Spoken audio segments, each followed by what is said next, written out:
School, Howard University, and Purdue University. Her career in public relations and communications spans more than 30 years, having worked for organizations such as the Peace Corps Recruiting Office, JWA Boys and Girls Club, Johnson Publishing Company, as well as Ebony and Jet magazines, just to name a few. Chelsea also served in the administration of Mayor Karen Freeland Wilson. As Director of Communications, Chelsea oversaw media relations, crisis communications, special events, branding, and marketing for her hometown. Since 2015, Chelsea has operated her own PR consulting firm, WHITT, where she develops public relations and social media strategies for clients, as well as presents workshops and trainings on social media and public speaking. Ladies and gentlemen, let's welcome Chelsea Whittingham.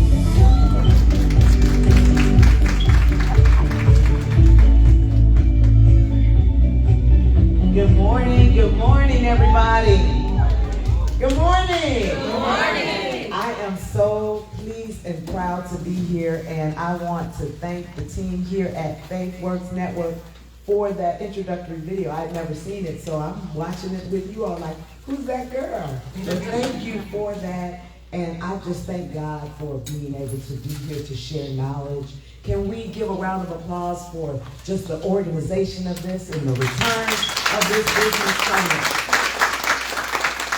I will say when I ventured out to become an entrepreneur, a lot of the tools and resources that now exist for us were not in existence. And I kind of was building a plane while I was flying it and asking for advice from others. But now that we have these types of summits and more tools to use to bolster our brands, I encourage you to capitalize on them and be a part of these types of events so that we all grow together and thrive. So I have a brief segment today to talk about leadership and finding your voice in leadership when it comes to public relations.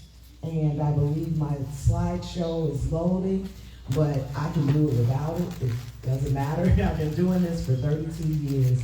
And as the video indicated, I'm a proud native of Gary, Indiana, and my business is based here as a home business in Gary, and I also have an office in the Hammond Development Corporation in downtown Hammond, 5233 Holman Avenue. All right, so I want to say something about finding your voice in leadership when it comes to the power of public relations. I have been in the field for more than 30 years. And here's what I know for a fact. When companies and organizations are developing their communications and public relations and community outreach departments, we're always at the very bottom of the budget, if we're in the budget at all. We were also the very first ones to get cut when companies and organizations needed to trim the fat, if you will. And then when a crisis arises, a CEO misspeaks or gets caught doing something he or she shouldn't do, or somebody's been cooking the books, then we're the first people they rely on to fix it, to get the messaging out there. Or if the numbers go down, we're not selling as many widgets as we used to, nobody knows about us, and then we look at them and say, well, look at your budget. You didn't budget to have marketing. You didn't budget to have communications. And so I am taking that message and translating it right down to each and one of you who are here today to learn more about public relations and your businesses. You have to make a commitment in your budget to have that type of resource elevated. You can have the best business in the world, the best services, the best people, and if you don't promote it, nobody will know about it. The phone doesn't ring. There's no foot traffic. There's nobody on your social. Oh, you haven't developed a social media. These are the types of things that my organization, my company, helps small businesses to build their brand. So I'm going to move forward, and we're going to talk today about finding your voice in leadership. So, a lot of people don't exactly know what public relations is. And I will just break it down to say that first word, public. You, as business owners or aspiring business owners, have a public that you serve, whether it be externally, internally, or both. So you must ask yourself on a regular basis, how am I serving my publics? So for some of you, you may have a business where you're selling clothing. So within that clothing line, there are specific people whom you're targeting. If I am selling women's clothing, then I need to zero in on where the women are. If I'm selling women's athletic clothing, then I need to zero in on where the athletic women are. And so you drill down to determine what your publics are, then you relate to them. That's what public relations is. It is a strategic, emphasis on strategic, communication process that builds mutually beneficial relationships between organizations and their publics.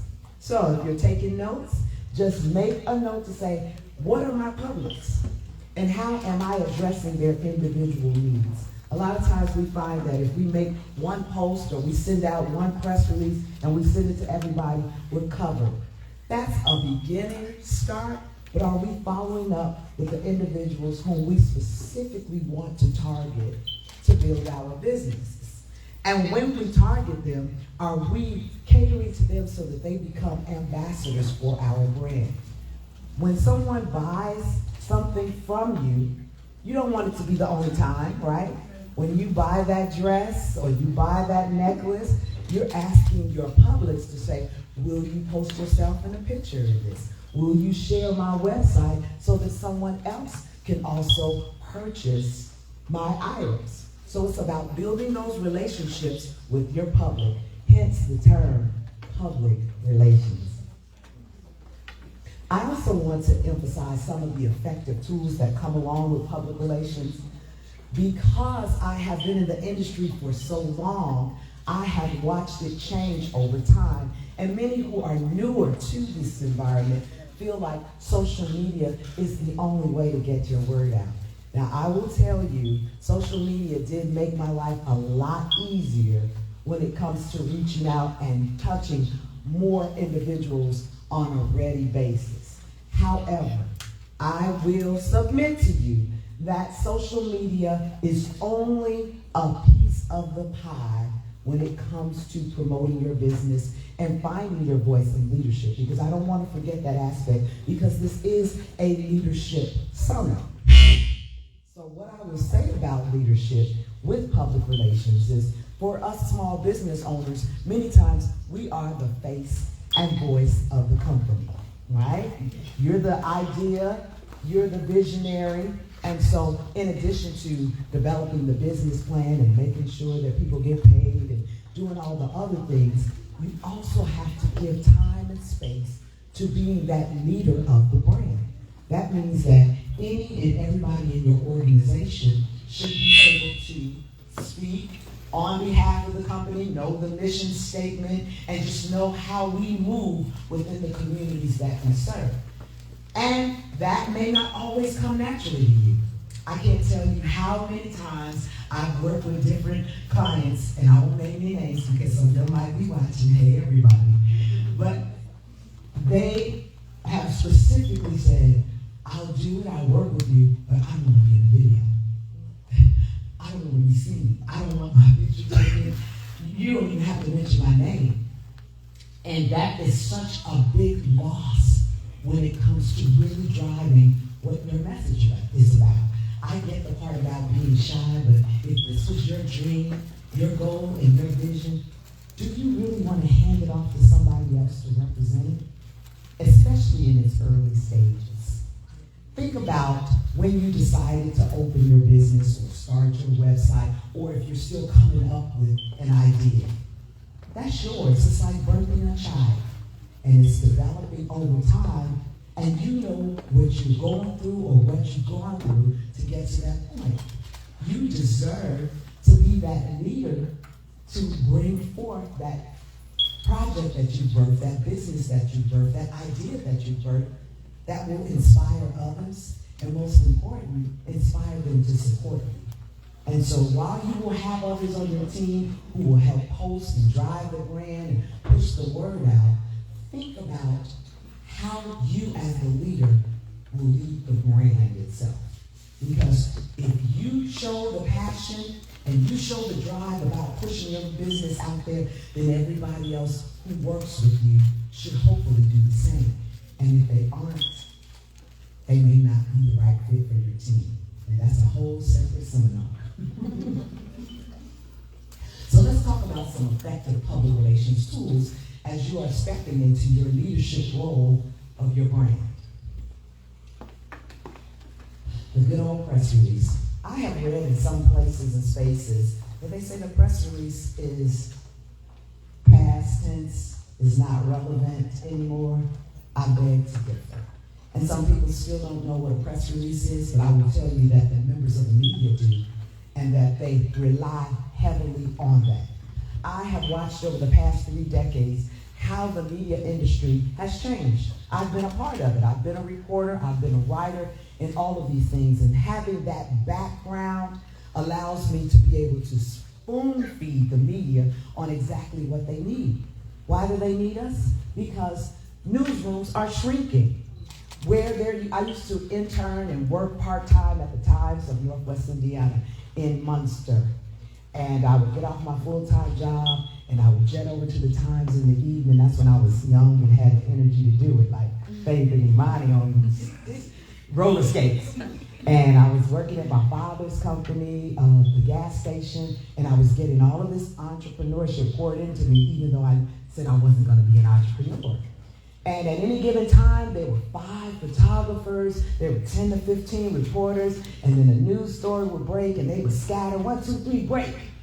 Now, you're lucky if you have 3 or 4 reporters working part-time, 1 contracted or 2 contracted photographers, and that's just the nature of the business. Why? Because everything is digital, and we don't buy newspapers the way we used to. But we still want the news. And the news cycle is constant instead of, I'm going to cover this fire, and then it's going to be in the paper the next day. Remember how we would wait and say, well, let's see what the paper says tomorrow. Well, that's not the case. So we as business owners have to make that pivot to ensure that our brand is just as consistent as the news cycle. So how do we help the media? We spoon feed them the information. What does that do for us?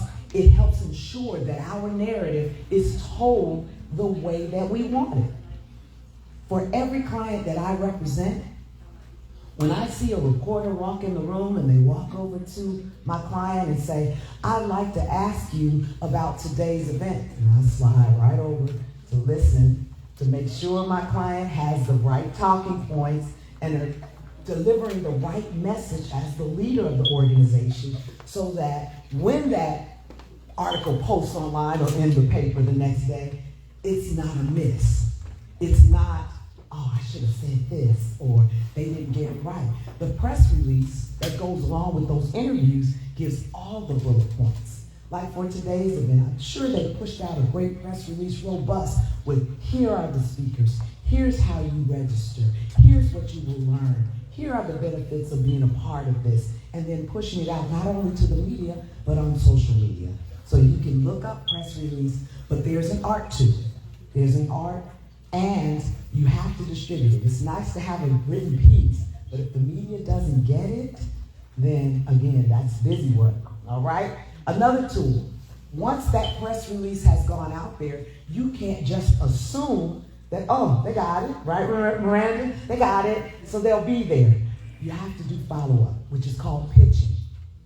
And when you're pitching, you have to let the media, each one feel like, I'm just giving away all my tips, right? You have to let the media, each one feel like they're their own special entity and that they are the only newspaper that exists. Well, how do I do that, Chelsea? Easy. You, as the leader of the organization and your team, need to identify what are the different angles that might entice them to come out. It's not enough to just say today is a business leadership summit. There are tons of those. But is it because Sunny Lee is going to be here and she's talking specifically about grant dollars? Is that the angle that I want to talk to a business publication about? Or is it the fact that Chelsea Whittington is going to be here? And she's going to give secret tips on how to get your business to grow. That's right, baby. We got to get that business to grow. But what are the different angles that you're going to pitch to the media that's going to make them come to support the event? Here's the other thing that I find. You have to, as a leader, find your space that differentiates or distinguishes you from your competitors in other industries.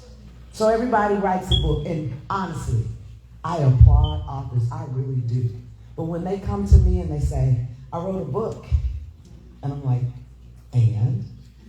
It's a good book. I'm like, it's good to you, but what about it is going to make it stand out? It's self-help. And there are a lot of self-help books out. And so as you are doing anything to develop your business, you want to continually emphasize, how am I different? How am I different? What am I doing? What's the first? Or am I the youngest? Or I'm the oldest? I'm the fastest? I'm the newest? That's what brings the media out, not just sending out that press release, all right? So that's another tool. Going to the next bullet, traditional media relations and interviews. When you're doing that pitching, you want to make sure that you're offering interviews. So that goes back to when I was talking about my clients who don't want to be on camera. I'm like, I can help represent you, but you are the brand. You are the one with the passion and the vision. I am working to embody your voice, but only you can tell your story like you can.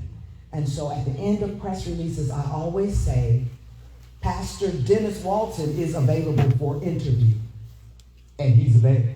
We want to make sure that he's available to talk to the media so that he can convey the story accurately, and then it gives additional exposure to the brand. Everybody see where I'm coming from? It makes sense, right? And then see how far down social media and blogging are on the list.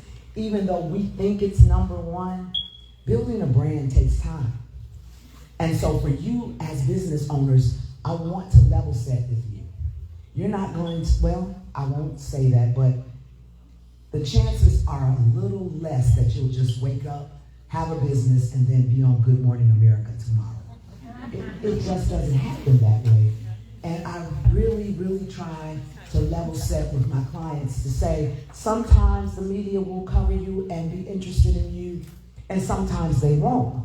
And that's precisely why we develop other tools to tell our own story. And as my pastor always says, it's a poor dog that won't wag its own tail, right?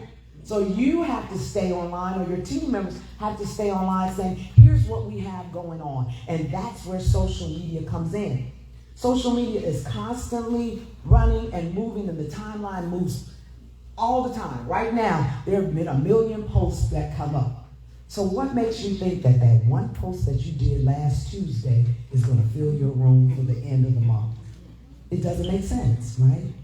And so it used to be where people say, you post so much. I'm like, thank you.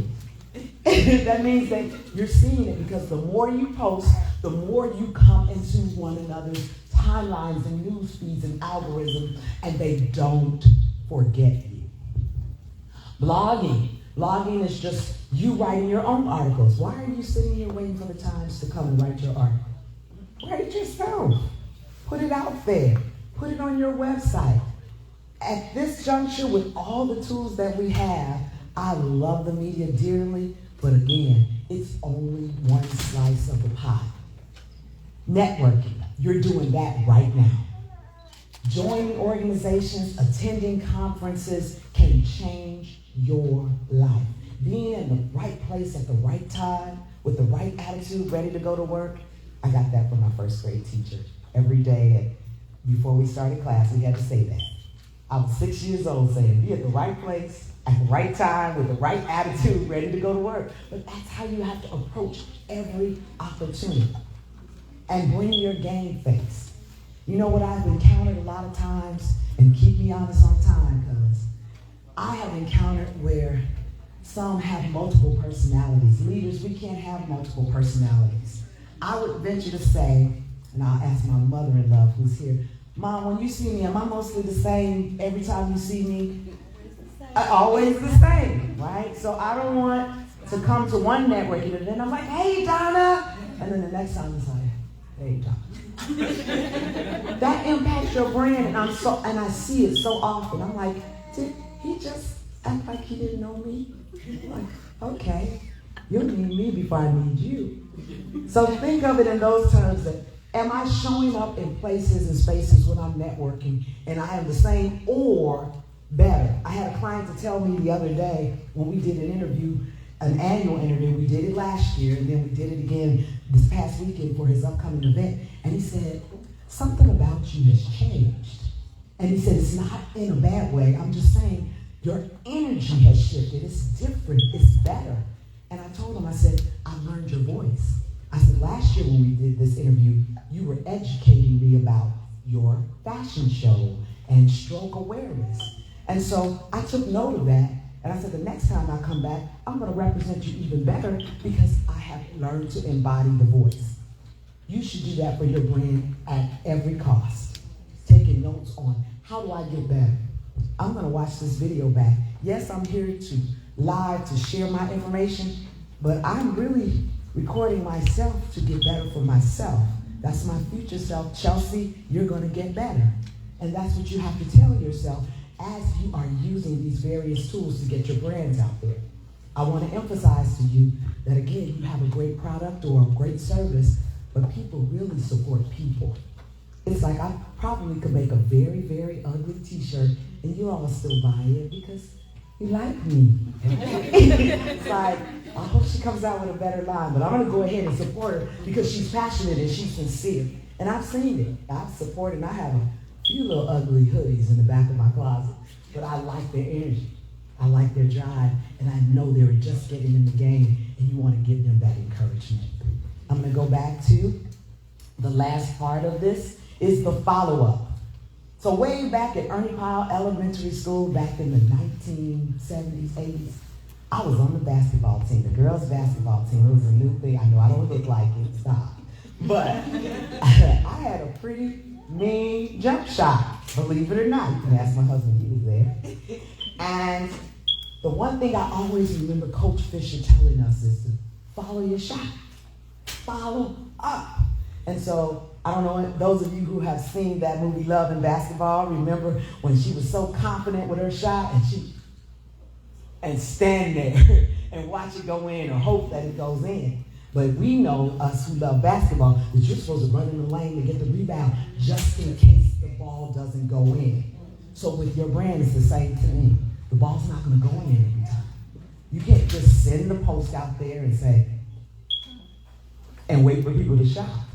So I'm calling the post. I'm calling WGN. Did you get it? Are you interested? Would you like to interview us? Is there anything else I can do? Can I bring the speaker in? Can they call in? Can I record something and send it to you? That's what follow-up is. The same thing with the networking today. We're going to pass out business cards. We're going to scan my QR code. None of that matters if you don't follow up.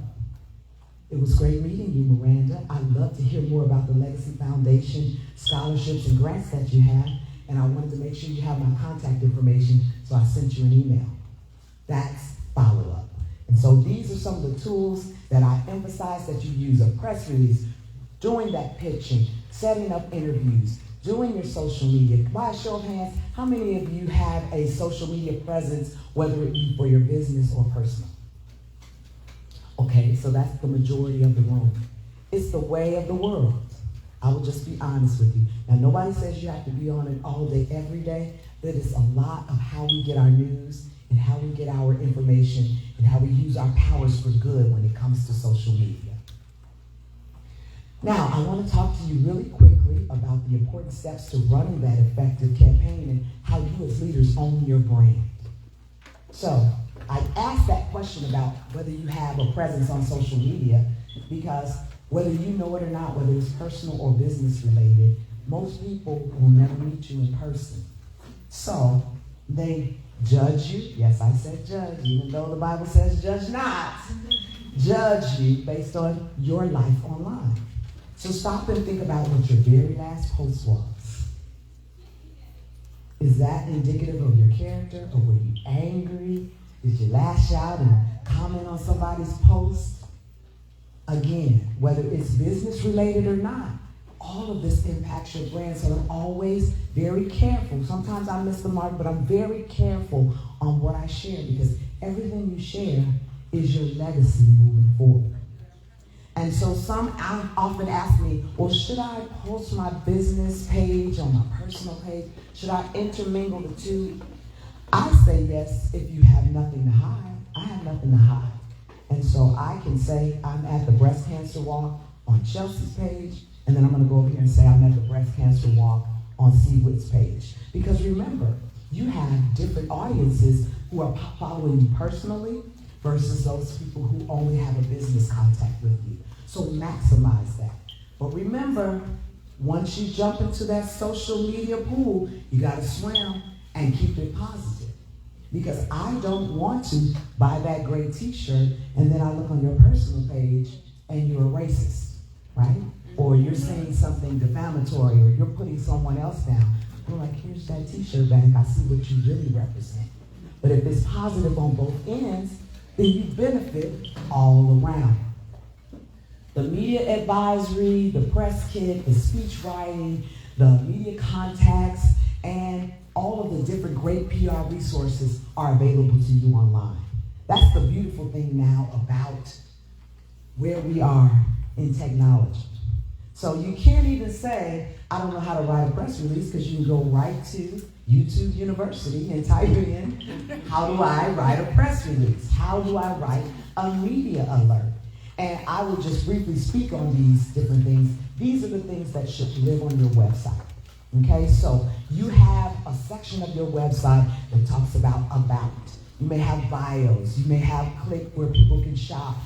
But a lot of times we forget to include a press room on our websites. Don't you want free advertising and coverage?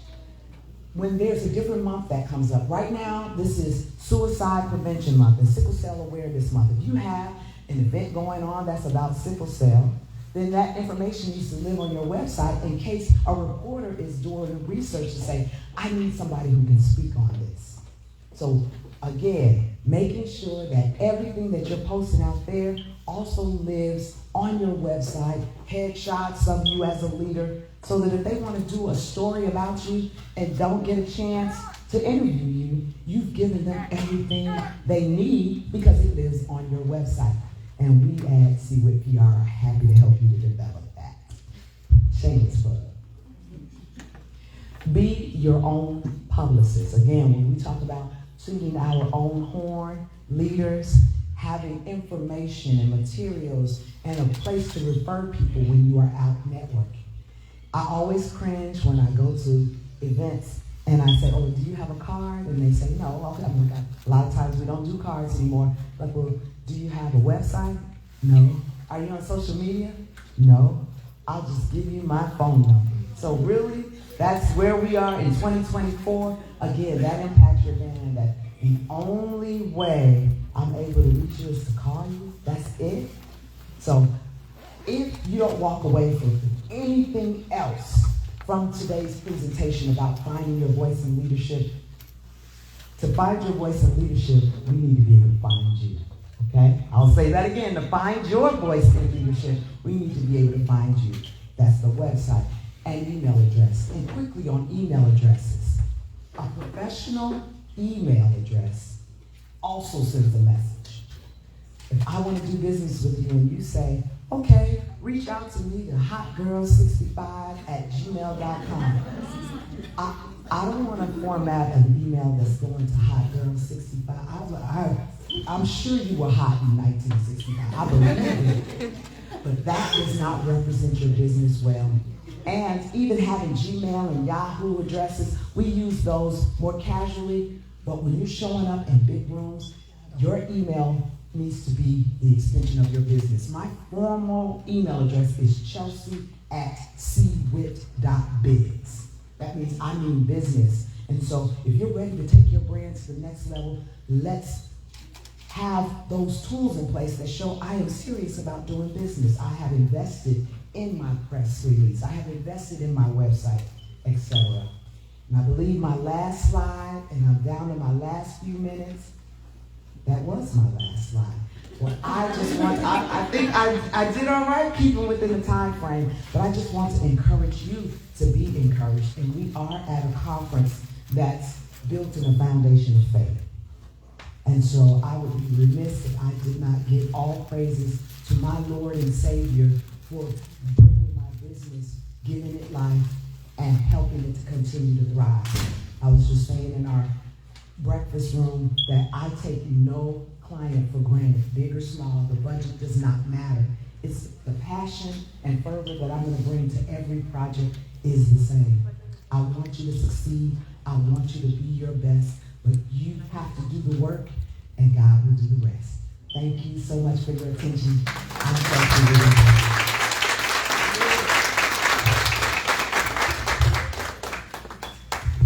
Thank you so much again, Chelsea, for that